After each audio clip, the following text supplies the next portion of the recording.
Hi everyone. Today I want to show you how I paint this cat's eye. And this is a recent painting that I did, and I thought that it might be helpful to just go over the eyes because that is like probably the most impactful part of a painting. So what I'm doing right now is I'm just wetting the whole eye.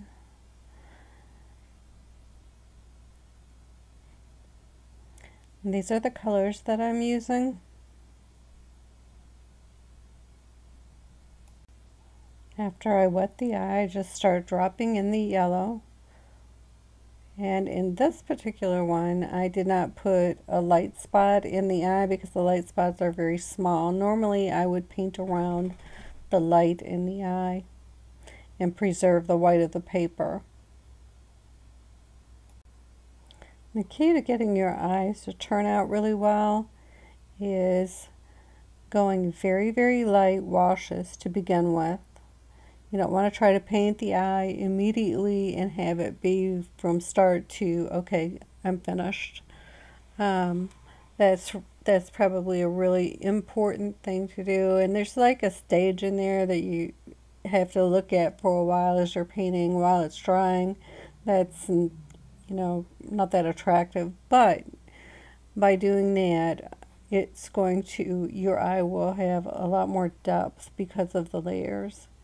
So I painted dropped the yellow in, and now while it's still wet at this point, I haven't let it dry. I'm just dropping in a little bit of sap green, a little bit of burnt sienna,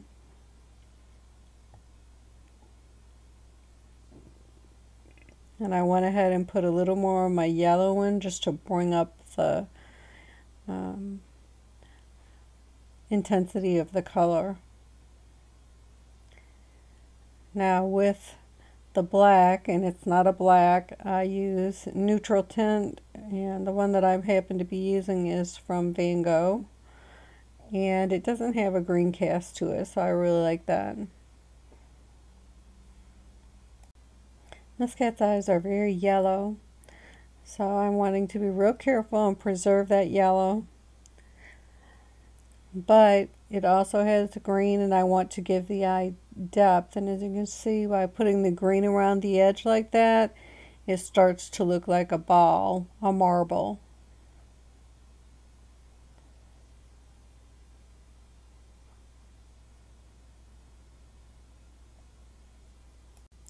There are times that I would do one eye and then go ahead and start doing like the area around, painting the area around the eye. And I think probably my recommendation would be do both at the same time. I feel like honestly that they turn out better if I do that. And so I'm trying to focus on that probably in my future videos, but sometimes I will just do one, and I find it's a lot harder to match them up by doing them at separate times. Now one eye will have more shadow than the other, and there will be one that you want to make the focal point, preferably the one that is like in the best lighting. The one that I'm working on right now is the one that's in a bit of a shadow, and I'm kind of darkening up the areas that would be shaded, like from its nose and from the lid.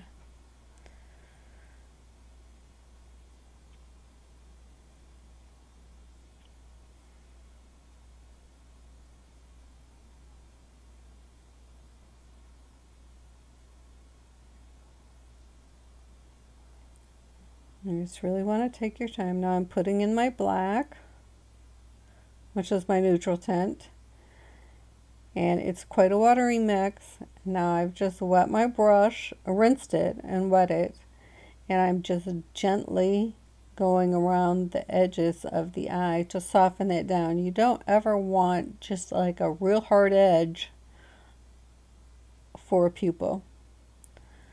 because that's not going to look natural at all in your painting. For a real natural look, you want the edges of the pupil to be very soft. And it's bled out a little bit there. So I've cleaned my brush and I'm just gently picking it up.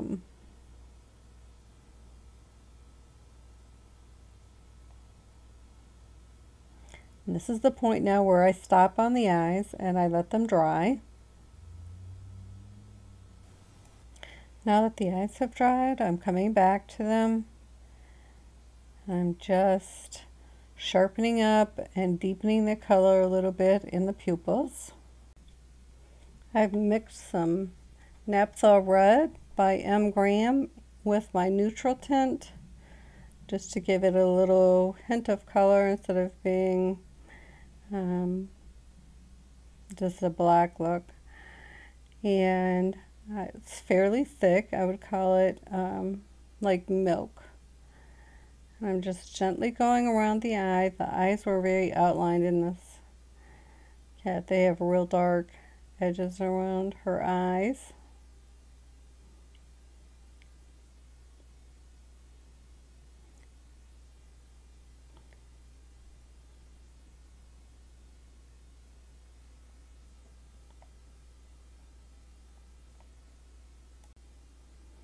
Now I've taken some of my Windsor Violet, I think, and just, first of all, I used water and just went around the edge of the eye, just softening that up a little bit. I didn't want a hard edge there. And now I'm just dropping a little bit of the purple in.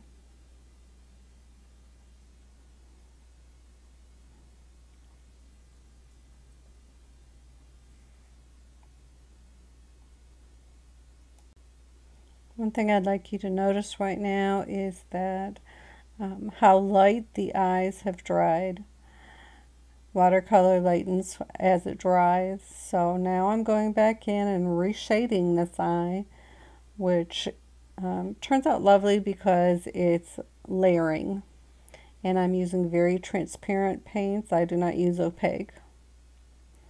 So I just dropped in some more of my sap green, a little bit of my cadmium red light, which is a real orangish color. I'm just lifting and blending there with plain water.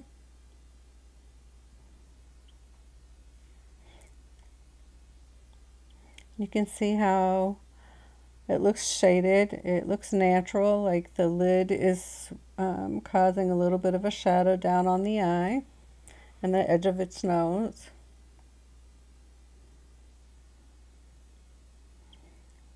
Now I'm just going to do the very same thing with this eye. Now, like I mentioned a few minutes ago, this eye is going to be the focal point, so I'm going to keep it lighter and brighter because it is in the light more. And this is the eye that will draw the viewer in. Other eye isn't going to be the one that they see the very first thing, and that's just something to kind of keep in mind. Which eye is going to be your focal point and which eye isn't.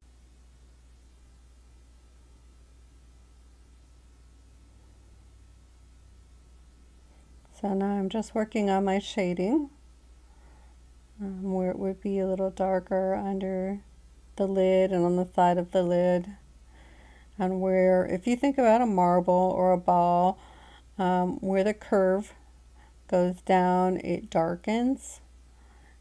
And while I'm painting eyes, that's just something that I really keep in mind, is like the shape, the actual shape, or a marble or a ball. And I work towards making the eye look like that. You don't want it to look flat. What I'm doing right here is I'm lifting a little bit. I want that to be highlighted there where the light would be hitting it. And I'm using my Billy Shoal Eradicator brush. It's a synthetic and it's very nice for this. It's very soft and fine. And you don't scrub, you just gently put the water on and lightly brush over it. If you're lifting very much of an area, you would be wanting to go, I want to just lift a very fine line there. But if you were lifting a larger area, you would want to be using that brush in all directions. I just wanted to add a little bit of life. That helps also to create more of a marble look, the roundness of the eye. I have let the eye dry completely now, and I'm going back in to add the final touches.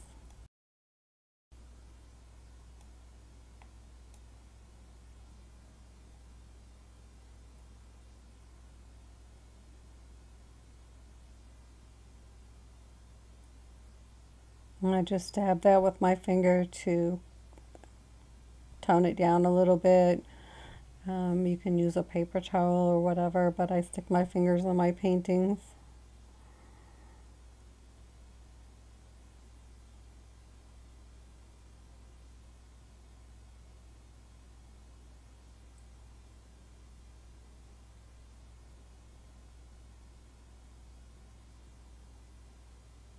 I'm just using clear water right here.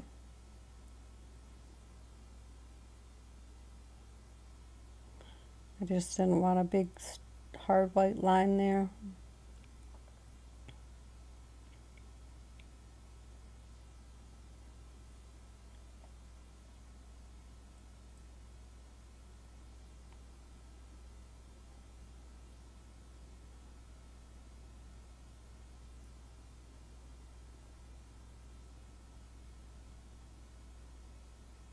Just adding a little bit of highlight on the lower lid there to show the definition of it, give depth.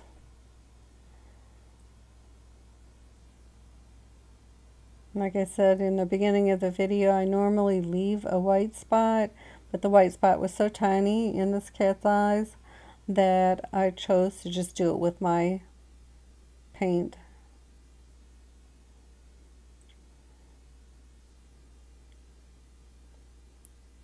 Just kind of amping up the light reflection there, the little white. I don't want it to like really show up as a dot.